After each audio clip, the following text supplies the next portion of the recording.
Estamos viendo la Navidad en Juan. La semana pasada hemos visto la Navidad en Marcos, viendo los dos mayores regalos de Navidad que nuestro Dios nos ha dado. Y debemos recordarlo. Quiero que quede grabado esto en los corazones.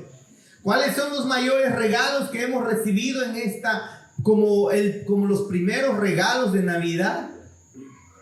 O el regalo más importante en Navidad que pudiera existir, que es el perdón de nuestros pecados. Eso es lo que nuestro Dios nos ha dado.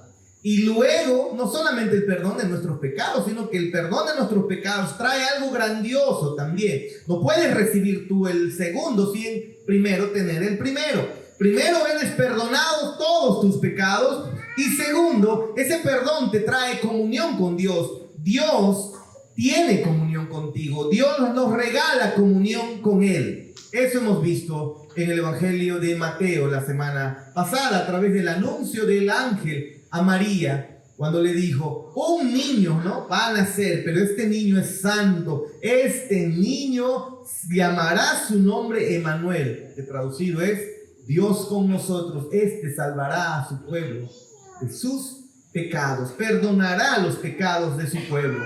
Hemos leído en Mateo la semana pasada. Ahora nos hemos pasado al Evangelio de Juan, y en la mañana hemos comenzado a darnos cuenta que este Juan, anciano ya, él, después de haber recorrido mucho tiempo con el Señor, después de haber resucitado Cristo y ascendido al cielo, para cuando Juan escribe el Evangelio de Juan ha pasado aproximadamente unos 50 años, redondeémosle por ahí unos 50, unos añitos más, unos añitos menos, pero posiblemente unos añitos más. Ha pasado un buen tiempo, casi medio siglo, y Juan escribe este Evangelio después de haber caminado bastante tiempo con Cristo, después de haber caminado mucho tiempo con Él, de haber madurado mucho más su fe. Y lo que nosotros vemos es que cuando Él abre su Evangelio, el Evangelio de Juan, nosotros no encontramos un relato del nacimiento de nuestro Señor Jesús. Tampoco encontramos un anuncio de ningún ángel anunciando que el Hijo de Dios nacería ahí en Belén. No encontramos absolutamente nada de eso. No encontramos genealogía de Cristo, no encontramos anuncio de su nacimiento, no encontramos su nacimiento, no hay nada de eso. Pero Juan hace algo impresionante. Juan nos va a retroceder mucho más atrás de la genealogía que nos muestra Mateo y Lucas. Y nos va a retroceder mucho más atrás. ¿A dónde? ¿Hasta dónde nos retrocede? Nos retrocede hasta antes del principio.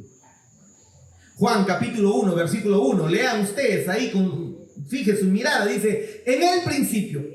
Se parece. Miren, Juan está escribiendo de una manera que se parece al primer libro de la Biblia, llamado el Génesis, el cual nos habla acerca de los orígenes, de la creación de todo este universo. El Génesis 1:1 dice: en el principio creó Dios los cielos y la tierra. Y ahora viene Juan y dice: en el principio era la palabra, era el verbo, en el principio era la luz. Ahora podemos decir, no solamente era el verbo, era la palabra, era Jesús, era la luz. ¿No es así? Estaba en el principio. Antes de que todo exista, Él era. Jesús era. Increíblemente, Juan, en su prólogo, nos está mostrando que este verbo de Dios, esta palabra de Dios, este Jesús, porque más adelante en el versículo 12, 13, 14 nos muestra que el verbo se hizo carne, dice, y habitó entre nosotros. Está hablando de Jesús. Este Jesús es el Dios que ha creado absolutamente todo el universo. ¿Ve? Ha creado absolutamente todo. No encontramos aquí relato de su nacimiento, porque ya lo tenemos en Marcos, en Mateo y Lucas. No encontramos nada de su genealogía, porque también Mateo y Lucas han hecho eso. Acá lo que encontramos es la existencia de Jesús antes de que todo sea creado. El versículo 3, ¿qué es lo que dice de Juan capítulo 1? ¿Qué dice? Vamos, léalo. Todas las cosas por Él fueron hechas, por Jesús. Está hablando de Jesús. Recuerden que verbo es la palabra en el griego, es logos. Logos se traduce como verbo, se traduce como palabra. En el principio estaba la palabra, y dice la palabra, el verbo o el logos, y más adelante usted avanza en 12, 13, 14 se nos muestra el verbo se hizo carne, es decir, la palabra se hizo carne y habitó entre nosotros, se refiere a Jesús. Entonces podemos decir, Jesús existía y era desde antes de que el mundo sea creado. Es más, el versículo 3 nos dice que Jesús es el creador del universo. Así que Juan tiene en mente muchas palabritas que nos está soltando aquí en estos primeros versículos. Habla de la luz, habla de la palabra, habla de Dios, habla del verbo encarnado. Y es muy necesario que nosotros podamos observar lo que Juan está haciendo. Juan nos lleva hacia el regreso antes de que todo sea creado, para decirnos lo siguiente, y que aprendíamos en la mañana. Que esta luz verdadera, esta palabra viva, este verbo de Dios, el Hijo de Dios, quien es la luz verdadera, ha estado brillando por toda la eternidad. Eso aprendíamos en la mañana. No nace, no llega a la existencia en su nacimiento, que celebramos ahora en estos tiempos de Navidad. No viene a la existencia cuando María da a luz, o cuando es engendrado ahí por obra del Espíritu Santo. No inicia su existencia ahí. No. Esta luz es eterna, nos dice el texto. Es una luz eterna. Esta luz ha brillado desde toda la eternidad, por toda la eternidad. Y saben, nada en el universo es eterno, solamente Dios. Y Juan nos hace saber claramente, la luz verdadera ha estado brillando siempre. No inició con la encarnación, no inició con el nacimiento, no inició con el anuncio de los ángeles o la visita de los pastores. No inició ahí con Mateo ni con Lucas. No, ni siquiera inició en el Génesis. Él ha existido eternamente. Él es el creador del universo, nos está diciendo aquí el apóstol Juan. Y lo dice de una manera fascinante. La luz del mundo vino al mundo. La luz de los hombres vino hacia nosotros. Y en la mañana terminamos diciendo, nosotros no adoramos un sentimiento. Nosotros no estamos adorando un sentimiento. No estamos adorando simples ideas o simples doctrinas. No.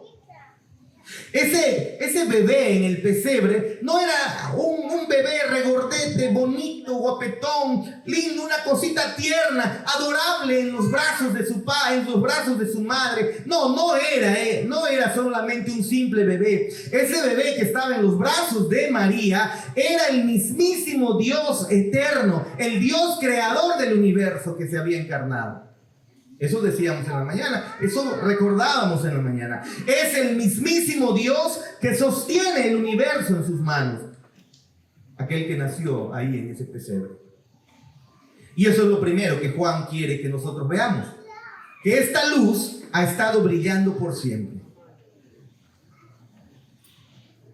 Nos lo dice porque quiere que sepamos quién es Jesús, aquel que se encarnó.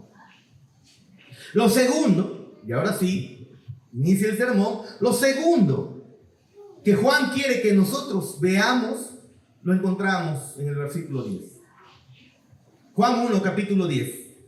Juan, capítulo 1, versículo 10. No se me duerman, hermanos. O sea, si yo me equivoco, usted se va a ir a Tobías, así. A ver, Tobías 1:1. ¿Quién me encuentra? Agilidad bíblica. Vamos. Tobías nunca lo van a encontrar, hermanos. En nuestras Biblias evangélicas no hay Tobías. Pero les cuento que una vez hice eso en la iglesia hace como 10 años atrás y muchos se pusieron a buscar. Eclesiástico. Se pusieron a buscar. ¿No? No, esos están en la Biblia católica. Son libros deuterocanónicos, le llaman ellos, es decir, segundo canon. Para nosotros no es ningún segundo canon, para nosotros son libros apócrifos. ¿Tienen historia? ¿Los podemos usar como referencias históricas? Sí, como el libro, cualquier libro de historia, pero no es palabra inspirada de Dios, ¿sí? Muy bien, vaya al versículo 10 del capítulo 1 del Evangelio de Juan que hemos leído. Escuchen lo que dice, y aquí está lo que Juan quiere que tú y yo, como segunda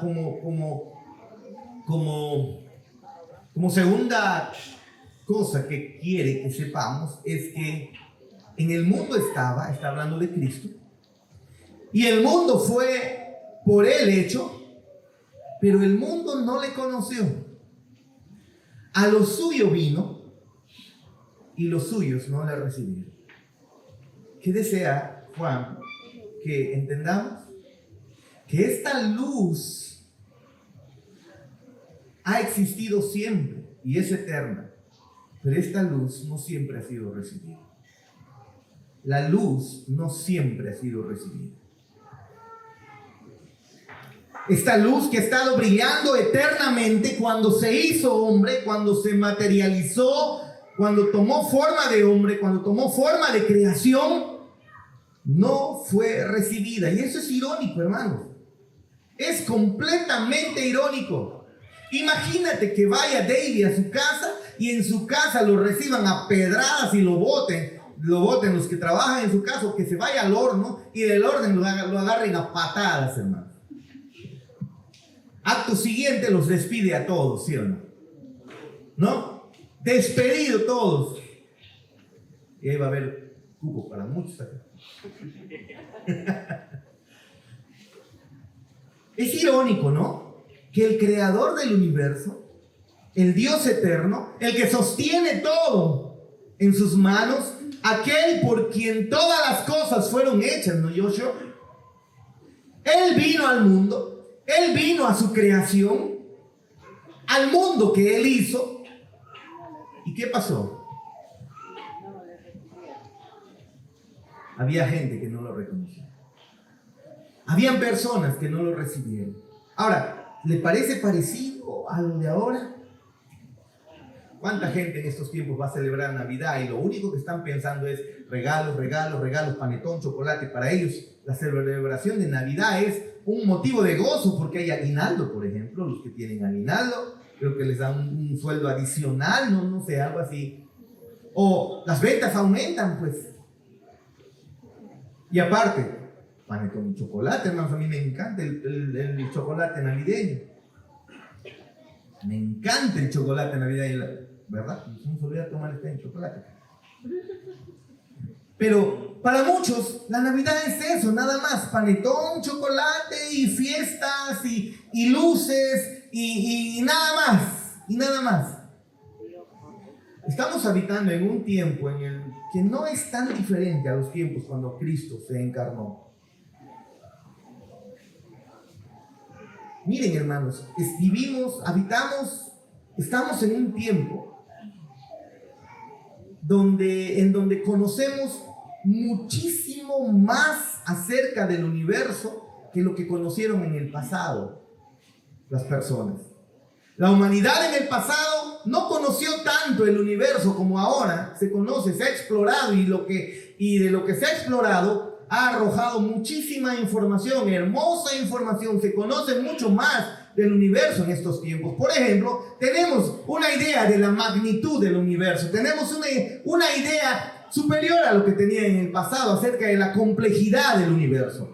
Me parece que son como 93,000 millones de años luz de diámetro, creo, si estoy equivocado. Bueno, de todas maneras, mi idea es que usted sepa que el universo es increíblemente grande. 93,000 millones de años luz de diámetro el universo. ¡Wow! No solamente eso, ahora a través de la invención de los microscopios conocemos estructuras, microorganismos completamente complejos. Hasta se está llegando a observar moléculas.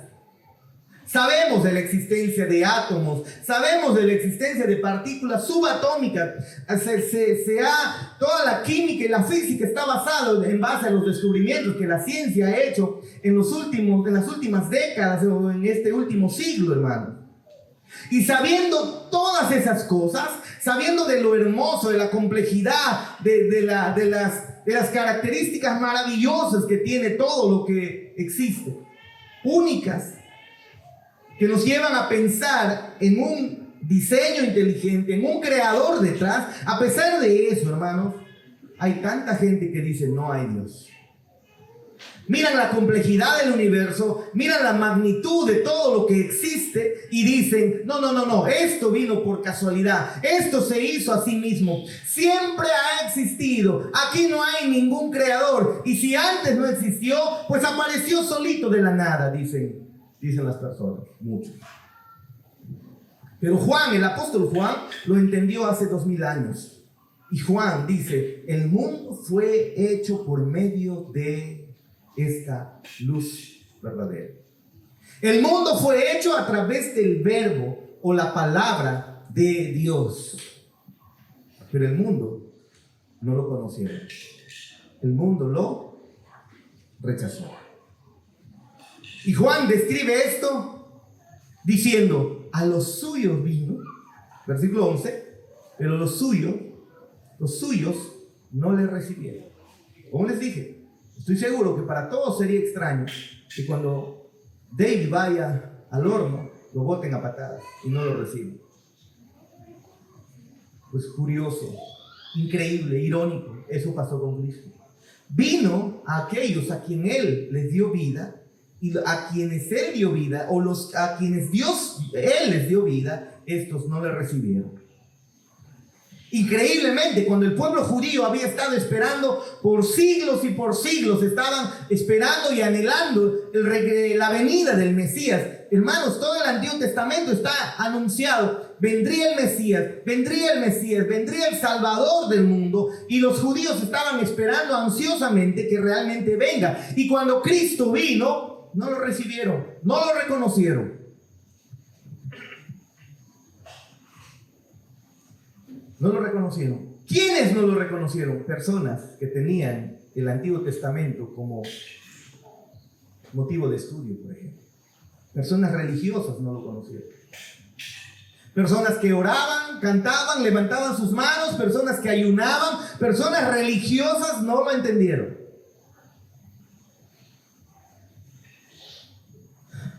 La gente que le gustaba guardar los 10 mandamientos, ellos fueron los que rechazaron a Jesús. No lo recibieron, muchos de ellos no lo recibieron. Y puede suceder aquí también igual. Que podamos decir, yo amo al Señor, y aún así está rechazando a este Cristo creador del universo.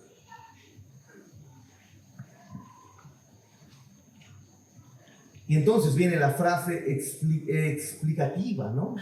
Que Juan nos comienza a detallar qué es lo que realmente recibirle. Mira lo que dice en el versículo 12.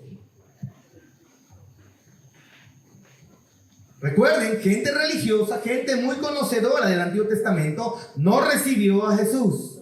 No lo recibieron. Así que aquí puede estar ocurriendo algo semejante. Y Juan no nos va a dejar adivinar lo que quiere decir recibir la luz. Nos lo dice en el versículo 12. Mas a todos los que le recibieron. Entonces viene la frase explicativa. ¿Qué significa recibir a Cristo? A los que creen en su nombre. Eso es lo que significa recibirlo, hermanos.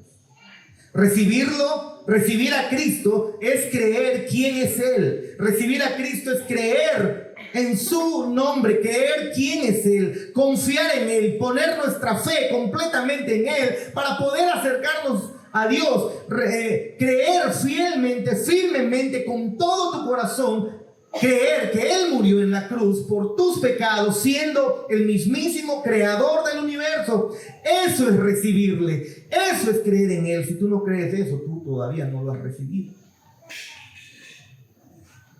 Y Juan lo que nos dice es que hubo muchísimas personas que vieron la luz, y esta luz no la recibieron, no creyeron en Él, no confiaron en Él, no lo amaron, no lo adoraron. Y es necesario decir esto en estos tiempos donde se celebra la Navidad. Hermanos, sería una tragedia para usted, no sé, Aquí pues, los niños se fueron para sus clases, pero aquí al menos creo que Joshua con Maffer son de los más pequeños, ¿no? Bueno, Joshua no es pequeño, ¿no? Pero en edad, 1 década y media casi, ¿no? Maffer también casi 1 década y media. Imagínense, comparado con Teo ya casi 2 décadas, más de 2 décadas. Paul, 3 décadas. No digas, dice. Mi persona, 4 décadas.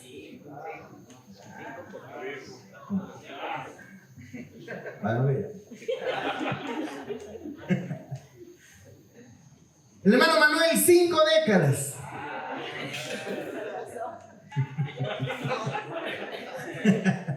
Más respeto, hermano. Medio siglo ya tiene. La hermana Elisa, 6 décadas. 7 décadas el hermano, 6 décadas el hermano Rivera. ¿Quién da más? El hermano Samuelito, 8 décadas. ¿Alguien da más? Ya no hay. El hermano Samuelito es el más longevo, creo, ¿no? El más longevo. Imagínense ustedes. El embajador de Lama, 6 décadas, ¿no? Va por 7 ya.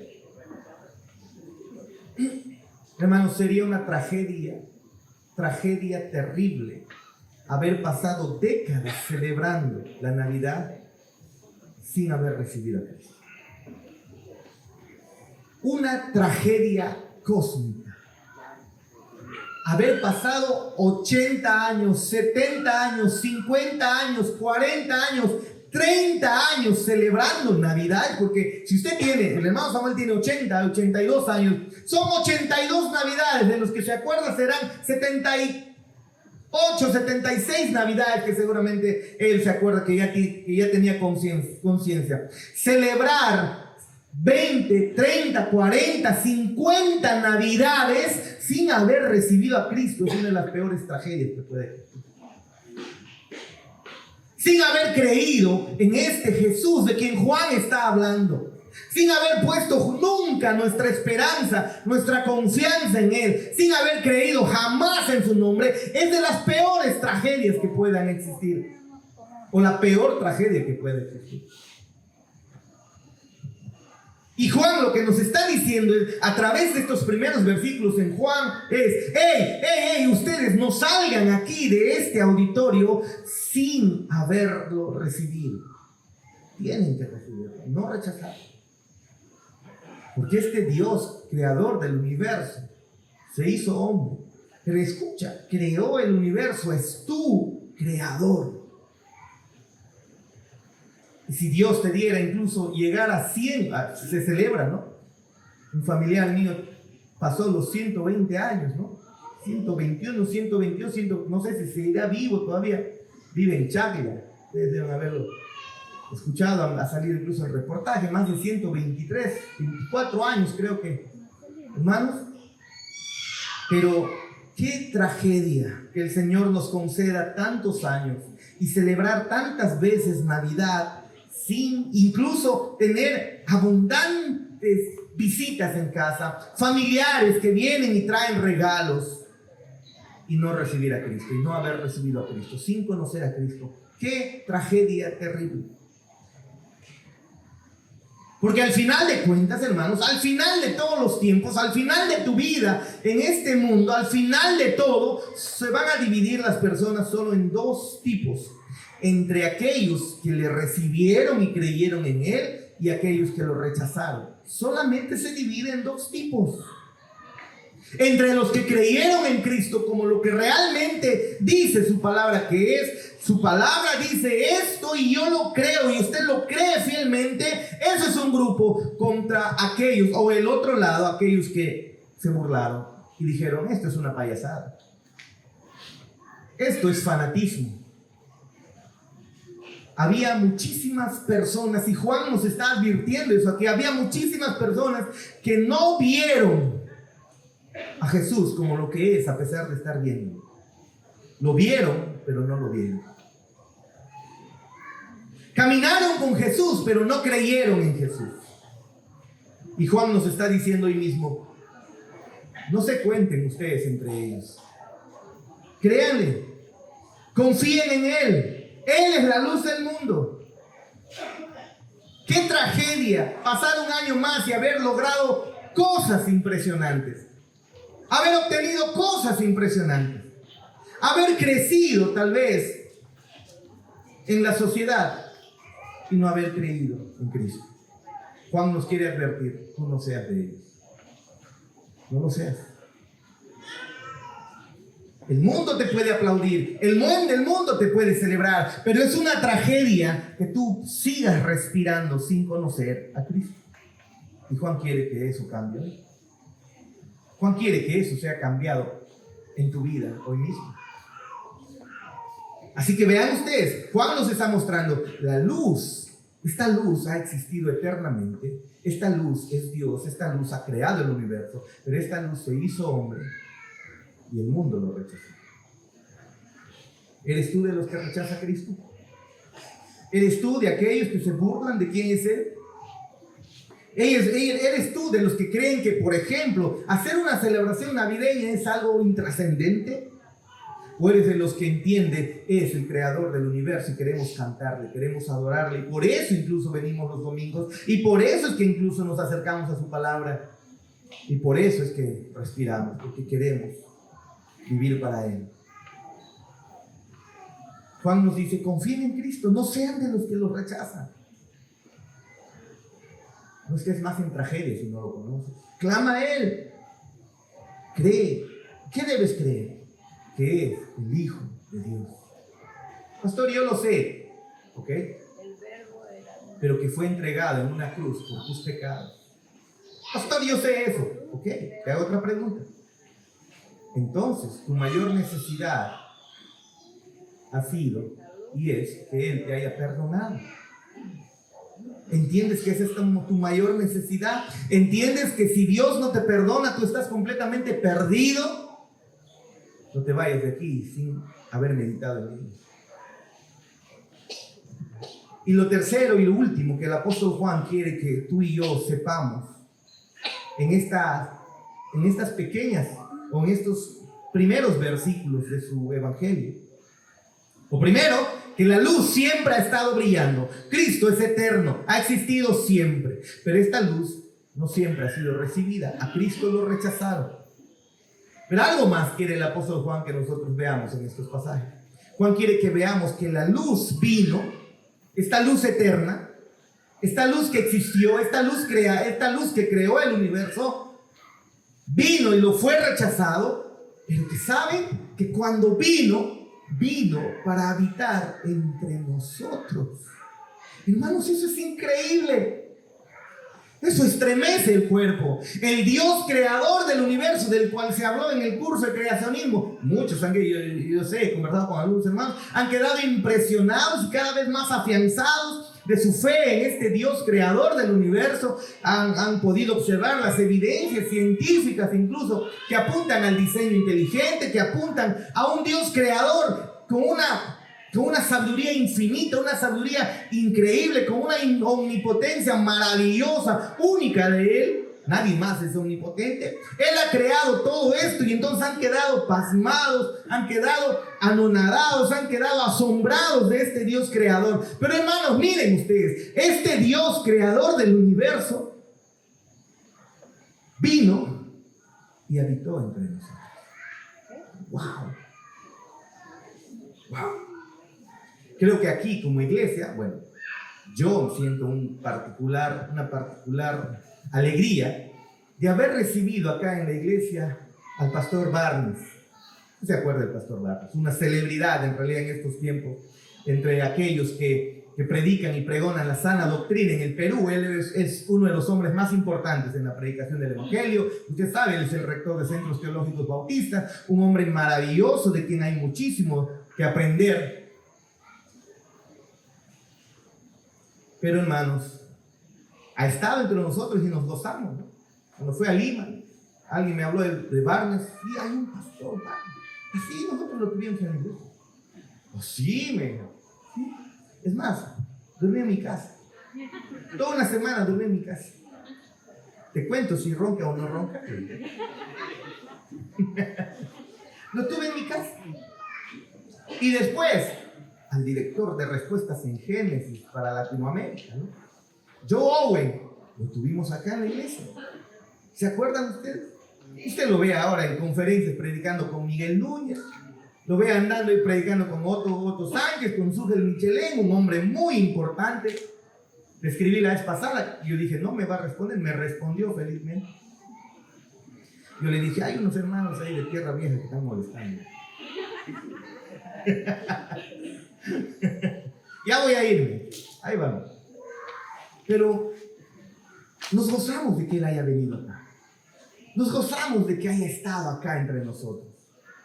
Pero hermanos, ellos no se comparan en nada al Dios creador que se hizo hombre y habitó entre nosotros. Y Juan quiere que tú entiendas eso, que tú te emociones con eso, que tú quedes así como... Anoche me acordé de la máscara, ¿no? Vi ahí alguien bailando con máscara. ¿Y se acuerdan cuando la máscara, la jeta se le caía hasta el piso cuando vio a una señorita, creo, que le gustaba esa película de La Máscara, de los años 90 y tantos, creo? ¿Se acuerda usted? El apóstol Juan quiere que tu boca se abra de asombro inmensamente al enterarte, al saber. Te quiere quitar el aliento al decirte que este verbo se hizo carne y habitó entre nosotros. Wow. Esto de hermanos deja sin aliento. Habitó entre nosotros, hermanos, la mayor, no ni siquiera celebridad, el Dios creador del universo, habitó entre nosotros. Juan nos deja completamente claro. Hay tanto maravilloso en estos versículos. Hay tanto que nosotros pudiéramos preguntar, pero Juan nos fija en este maravilloso misterio. El Dios creador se hizo hombre y habitó entre nosotros. ¿Puedes creer semejante locura, gloriosa locura? ¿Te puedes emocionar al leer este evangelio y al entender, hermanos, que cuando no lo merecíamos, Él vino y habitó entre nosotros? Por favor, medítalo. El mismísimo Dios se hizo hombre y habitó entre nosotros. Juan nos quiere abrir la boca y que no se cierre nunca más cuando quedes asombrado de esta hermosa verdad. Increíble. ¿Recuerda usted en 2 Samuel capítulo 7, los que han llevado el Antiguo Testamento? Cuando iniciamos nomás esto del paso a paso del Antiguo Testamento, hemos observado en algún momento cuando David quiso construir el templo para el Señor. David le dice al profeta Natán, quien era también su amigo, le dice, oye Natán, ¿no está bien que yo viva en un palacio increíble, un palacio maravilloso, mientras el arca del pacto está en una tienda, ahí, en una tienda de campaña, en el tabernáculo? ¿Se acuerdan ustedes? No había templo en ese tiempo. Y David dice, no está bien que yo, un insignificante rey terrenal, tenga un palacio maravilloso y, no Joshua, y el arca de Dios, el símbolo de su presencia, esté alojada en una tienda. ¿Y qué es lo que dice David? ¿Se acuerdan? Voy a construirle un templo, dice. ¿Se acuerda usted? David quiere construirle un templo. ¿Y te acuerdas muy bien qué es lo que Natán le dice a David? Claro, es un deseo maravilloso, buenas intenciones está teniendo. Sin duda el Señor había puesto ese sentir en su corazón al darse cuenta que él vive de lo mejor en un palacio, pero el arca del pacto estaba habitando en una tienda simple, sencilla, aunque Dios lo había mandado a edificar. Fue guiado, obviamente, por Dios en este corazón, en este deseo. Pero el Señor viene a Natán y le dice, no, Natán, a pesar de que hay buenas intenciones, y yo estoy produciendo estas buenas intenciones en David, a pesar de eso, no, él no me va a construir un templo. Yo tengo otros planes. Así que vuelve y díselo a David, no me va a construir un templo. ¿Acaso puede un templo contener a Dios? ¿Acaso unas 4 paredes, 5 paredes pueden contener a Dios? Ve y díselo, dice el Señor, le dice a Natán.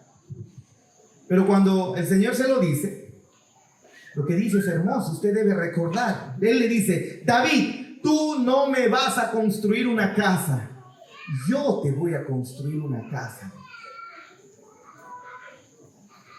No me vas a construir un palacio, un templo, yo te voy a construir una casa, yo te voy a construir una dinastía, le dice a David nuestro Señor. ¿Se acuerdan? Deben recordarlo. Samuel, 2 Samuel capítulo 7 en adelante está.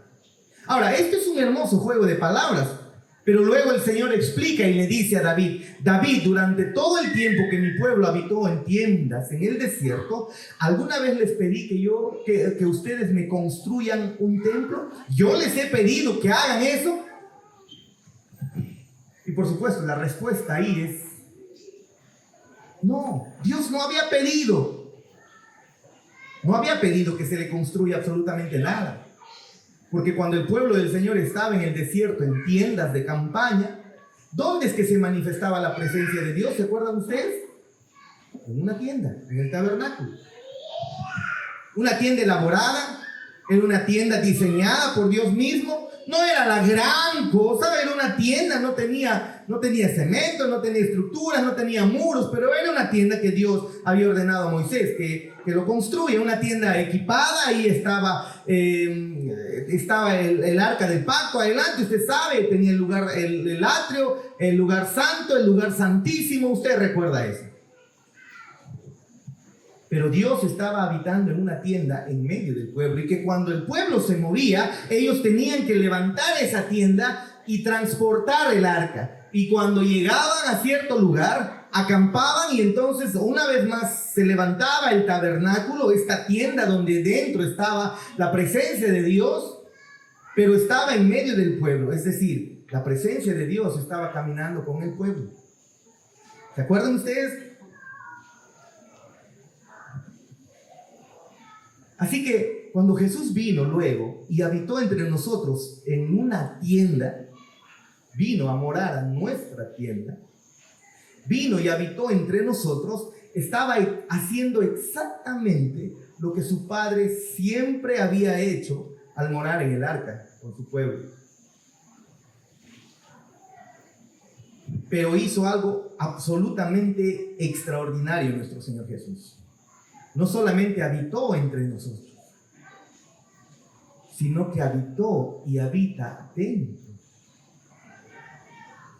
Hermanos, no sé si te estremeces, te pone los pies de gallina, los pelos de gallina, ¿no? O la piel de gallina.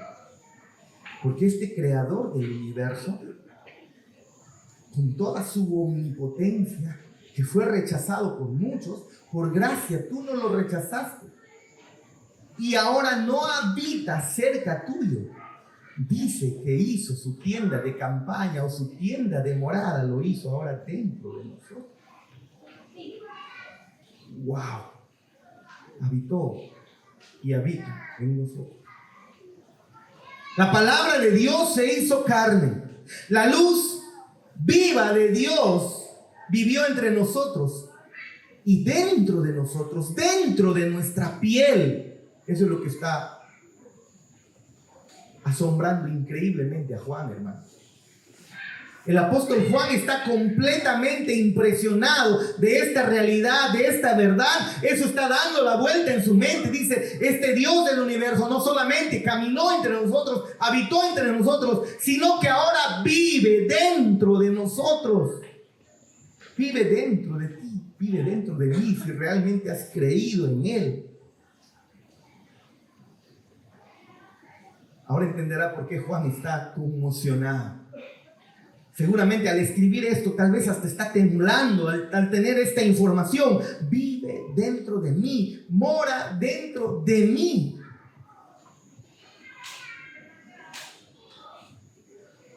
En el mundo en el que se encontraba Juan, y antes en el Antiguo Testamento, ningún Dios había morado dentro de las personas. Los dioses falsos que se inventaban los pueblos antiguos, usted puede buscar la información incluso en la historia, estos dioses estaban alejados de su pueblo, no existían, pero es la idea que tenían los hombres, que los dioses no tenían mucha comunión con el hombre, no tenían. Y en el Antiguo Testamento se nos muestra ahora Dios habitando en medio de su pueblo en el arca del tabernáculo. Pero para el Nuevo Testamento encontramos que el mismísimo Dios toma forma de hombre, toma forma de creación. Y cuando luego Él muere en la cruz y todos aquellos creen en esa hermosa realidad y han entregado su vida y han creído en Él realmente, han sido ahora hechos hijos de Dios, ahora este Dios creador del universo mora dentro de ellos. Algo impensado para los del Antiguo Testamento.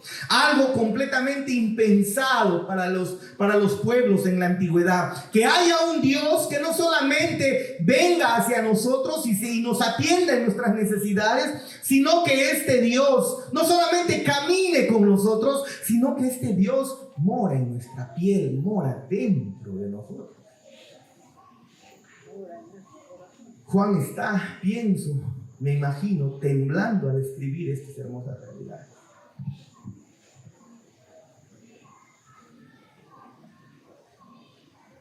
En el pasado, algunos reyes eran adorados como dioses, pero jamás se pensaba que estos dioses habitaban en la carne de los individuos a quienes gobernaban. El emperador romano era considerado un dios. La gente incluso quemaba incienso al espíritu del emperador. Tontamente lo hacían.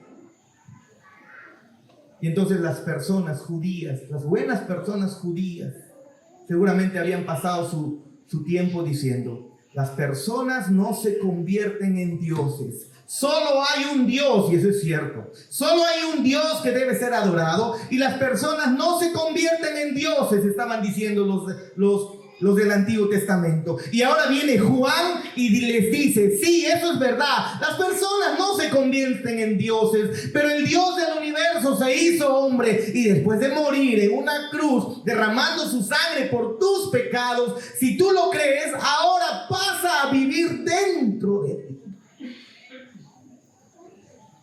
¡Wow! Es verdad que las personas no se convierten en dioses, pero Dios vino en carne y tomó sobre sí nuestra humanidad, tomó sobre sí nuestro pecado. La luz del mundo es el Verbo hecho carne, y en Él vimos la gloria de Dios, dice Juan, y este es el que habita ahora, no al lado de nosotros, sino en nosotros. ¡Qué precioso, hermano! ¿Sabes? Pudiera darnos un paro cardíaco ya y morir suficiente. Ya estamos bien. Pudiéramos de una vez ser llevados a la presencia de Dios. Si hemos entendido esta realidad, tú no le tienes miedo a esas cosas. No le tienes temor. Pero todavía no. Hay muchas personas a quienes predicar. Hay muchas personas a quienes hablarles de estas hermosas realidades. J.C. Riley dice: Cristo es el punto de encuentro entre la Trinidad y las almas de los pecadores. Hermoso, ¿no? Cristo es el punto de encuentro entre la Trinidad, la deidad, y nosotros pecadores. ¿Y por qué Jesús tuvo que tomar forma de hombre? Tuvo que tomar nuestra carne. Pues para morir por nosotros. Porque la Biblia dice: la paga del pecado es muerte. Y tú y yo hemos pecado. Tú y yo nos hemos rebelado en contra de Dios. Y por lo tanto, Él se hizo carne, tomó forma de hombre, tomó forma de creación de hombre para ser nuestro sustituto. para ser nuestro mediador. Él tomó nuestra carne para morir una muerte que tú y yo merecíamos. El Verbo se hizo carne y habitó entre nosotros. Y Juan dice, y vimos su gloria, gloria como del unigénito.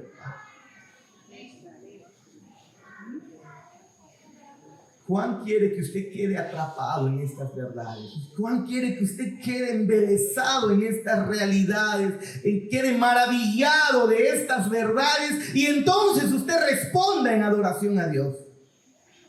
Eso quiere Juan. Y la razón por la que Juan quiere que piense usted en esta luz verdadera que nos muestra en este pasaje es que quiere que sepa quién es Cristo. ¿Quién es Cristo? Es la luz del mundo, es el Dios del universo, es creador del cielo y de la tierra y habitó entre ellos. Y ahora habita en aquellos que creen en estas locuras hermosas que acabo de narrar, hermano. Porque es cierto, no te va a importar esto y lo vas a tomar como locuras. Harvey, ya qué le ha pasado, ¿no? ¿Qué le ha dado de comelita? Para que esté hablando semejantes. Pero Juan quiere que usted quede maravillado y piense en estas verdades, para que usted sepa quién es Cristo. Ese Cristo a quien celebramos todos los domingos acá reunidos. Y que muchos piensan que no es importante y por eso se quedan en sus casas. Los creyentes no tienen ese pensamiento. No tienen ese pensamiento. Es el creador del universo, no lo rechazan. Y Él ha ordenado, reúnanse y canten en mi honor. Y no es para beneficio suyo, es para beneficio nuestro. Juan quiere que usted entienda esto. Usted sepa quién es Cristo. Esa luz que siempre ha estado brillando, esa luz eterna. Y quiere Él que usted confíe en Cristo, porque muchos no lo hacen, porque muchos no creen en Él, porque muchos lo rechazan, siguiendo al mundo, siguiendo sus placeres, siguiendo sus sueños, buscando incluso sus sanidades, su prosperidad. Se alejan, lo rechazan, pero Juan quiere que esta luz que ha brillado eternamente sea tu ancla, sea tu roca. Porque muchos no lo quieren, no lo hacen. Él quiere que usted sí lo haga. Y Juan quiere que usted adore a Cristo. ¿Sabes por qué? Porque para eso ha sido creado. Para adorar a esta luz del mundo, la palabra de Dios hecha carne, que habitó en nosotros y ahora, hermanos, mora dentro de nosotros. Cuidado. Mora dentro de nosotros. ¡Wow! Yo creo que tienes suficientes razones para ponerte de pie y terminar cantando a nuestro Dios, asombrado, maravillado y arrepentido, porque tal vez has sido uno de los que lo ha rechazado por mucho tiempo. Pero en esta noche Él te dice, no bajes, recíbeme, cree en mí, para eso tú has sido creado.